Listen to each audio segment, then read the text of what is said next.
మీకు తెలుసా, ఈరోజు ఇండియాలో ప్రముఖ నగరంగా ఉన్న హైదరాబాద్ ఒకప్పుడు ఇండియాలో భాగం కాదు. అవును, 1947లో ఇండియా స్వాతంత్రం పొందిన తర్వాత కూడా హైదరాబాద్ ప్రత్యేక రాజ్యంగా ఉండేది. ఆ సమయంలో హైదరాబాద్ను నిజాం పాలించేవాడు. హైదరాబాద్ రాష్ట్రం చాలా పెద్దది. ఇప్పటి తెలంగాణతో పాటు మహారాష్ట్ర, కర్ణాటకలోని కొన్ని ప్రాంతాలు కూడా ఇందులో ఉండేవి. అప్పుడు నిజాం ప్రపంచంలోనే అత్యంత ధనవంతులలో ఒకడిగా పేరు పొందాడు. 1947 ఆగస్టు 15న భారత్ స్వతంత్రం పొందింది.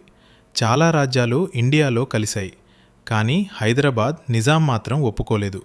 తాను ప్రత్యేక దేశంగా ఉండాలని కోరుకున్నాడు.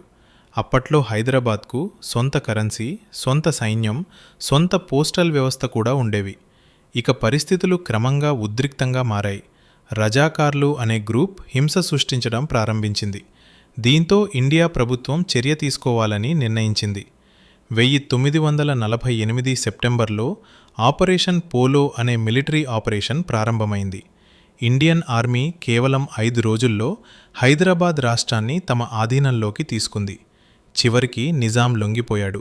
అలా 1948 సెప్టెంబర్ 17న హైదరాబాద్ అధికారికంగా ఇండియాలో కలిసింది. అందుకే హైదరాబాద్ ఒకప్పుడు ఇండియాలో భాగం కాదు అనే మాటకు చారిత్రక కారణం ఉంది. ఇలాంటి ఆసక్తికరమైన చరిత్ర విషయాల కోసం ఈ ఛానల్ను సబ్స్క్రైబ్ చేయండి.